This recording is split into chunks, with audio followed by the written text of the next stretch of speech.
In the lifetime of an average North American person, we're going to spend 6 months sitting at a stoplight. You're going to spend 8 months opening junk mail. For an entire year of your life, you're going to be looking for those keys, that wallet, those glasses you've misplaced. For 2 years, you're going to unsuccessfully return phone calls. You're going to spend 5 years waiting in line, 6 years eating, and an astounding 21 years watching television. Now, God did not give all of us the same amount of talent, the same amount of wealth, but He has given us this day and the time that is in this day. And for us, that is 86,400 seconds in a day.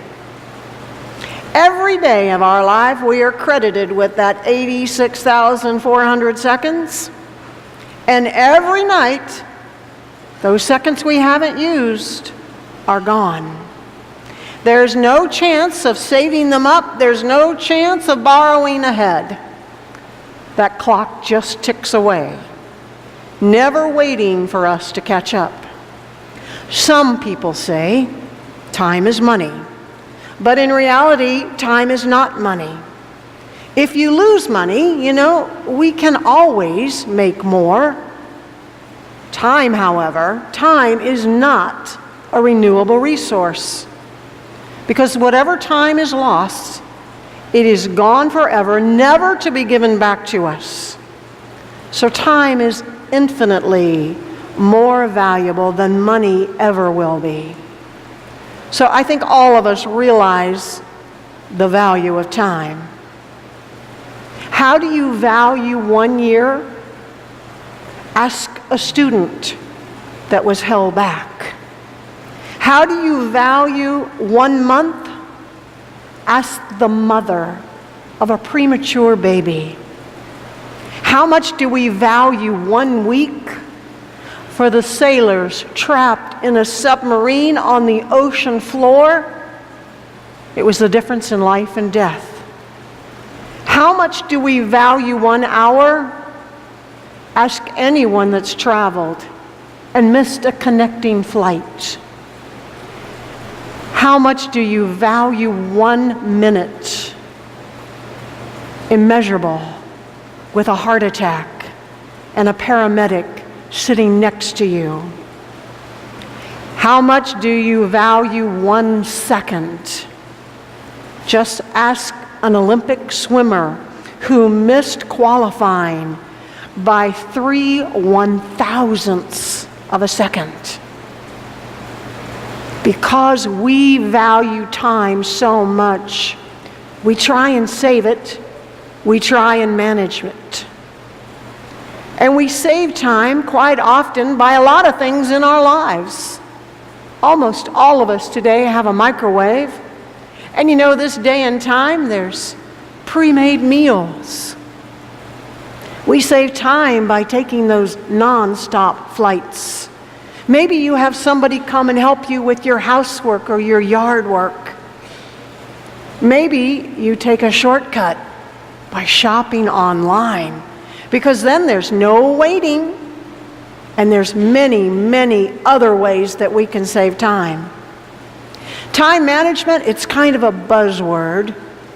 From Post-it notes to to-do lists, checklists that are written on calendars, maybe an online calendar, maybe in the cloud. All things that ask you to assign priorities. Time management is seen as a solution to help us manage our time. However, as Stephen Covey puts it in 7 Habits of Highly Effective People, time management, it's really a misnomer. The challenge is not to manage time. The challenge is to manage ourselves. It's really interesting when we look at the Bible. we do not find a lot of emphasis on saving time or managing time. We are called to be good stewards of all that God has given us, and that includes time.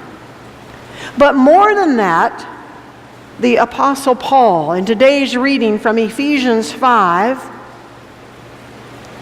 it says that we are called to redeem time.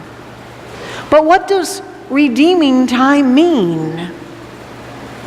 Well, in other words, rather than being called to be good time managers, we are called to be good opportunity managers, to make the absolute most of our time. You know, it's not just the time, it's all about the timing. It's not just counting the seconds, the minutes, the hours, the days. Some years ago, there was this energetic young man who had gone to work in a hardware store. I can relate. I grew up in a hardware store. That was my parents' business. And you know, in those mom and pop hardware stores, there are thousands of items. And there were a lot of them that had been in there 20 years or more. So this enterprising young man decided that he was going to go to his boss and say, I'd like to take a lot of those items, put them on a table in the middle of the store, and sell them for a nickel. Well, his boss didn't think it would work, but he convinced him, and he was allowed to try it. Those items just flew out the store. He convinced him to do it again, and so he gathered more items. Well, that young man became so convinced of that idea of having items for a nickel or a dime that he went to his boss and he says, will you finance a new adventure I want to try? I want to open a store that sells things for a nickel or a dime. And his boss said, no, that will never work.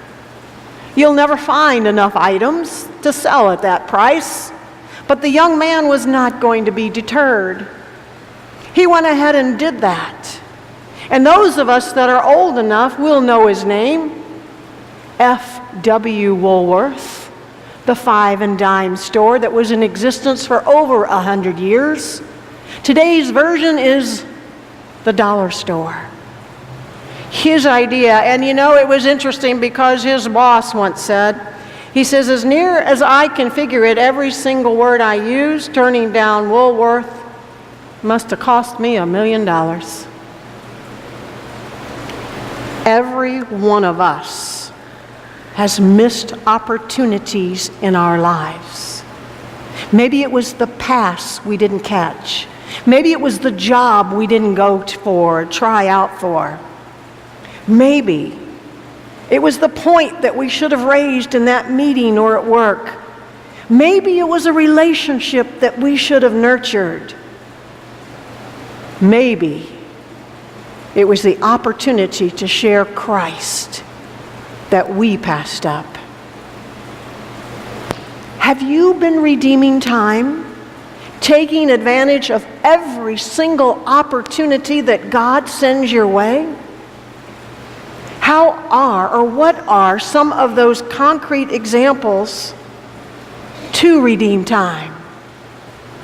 Well, you have the opportunity to encourage others.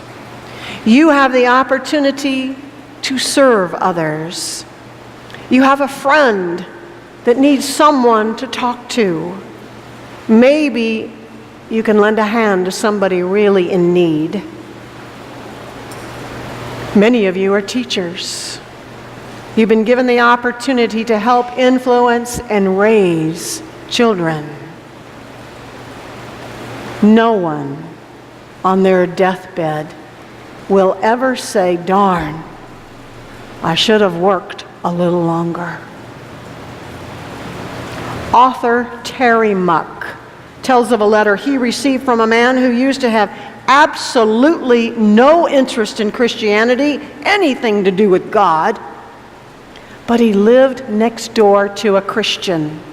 And they kind of became friends, you know, casual acquaintances. But But that non-Christian man, his wife was diagnosed with cancer, and a few months later she died. Here's the letter that he wrote. I was in total despair. I went through those funeral preparations and the service like I was in a trance. And after the service, I went out to the river and I walked the path all night long, back and forth, back and forth. But I didn't walk alone.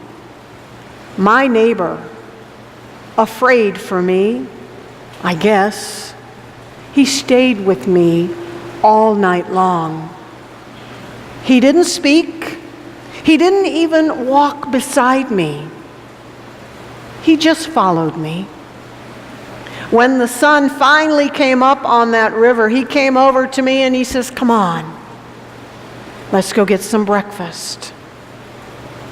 This man continued in his letter, "I go to church now. I go to my neighbor's church. A religion that can produce that kind of caring and my love that my neighbor shared. I want to know something about that. I want to find out about it. I want to be more like him. I want to love and be loved just like that for the rest of my life." What made the difference in that man's life? It was one Christian who dared to make the most of the opportunity to reveal Christ to his friends. There were very few words, but the message came through loud and clear. He had learned how to redeem time. How about you? Or me? How are we handling this incredible, this precious gift we've been given, this gift of time? Are we still hung up on saving it, managing it? Or are we moving towards redeeming it? Are you blinded by the problems that you have with the lack of time in your lives? Or do you focus on the opportunities that God gives to each and every one of us to stop, to take a moment, to offer a kind word? Yes, time does fly, but it's not on autopilot. God never wants you to miss one single moment of time, but to improve it in the best way we can and to live it with all of your might. One day, our time on this earth will come to an end, and we will be asked how we invested our time, that gift that God gave to us. We have been given this gift not to save it, not to manage it, but to redeem it, to make the most of the opportunities that God has given to us in our lives. The Apostle Paul said, "I have fought the good fight. I have finished the race. I have kept the faith." You have been given a gift of time. Embrace it. Share it. Amen.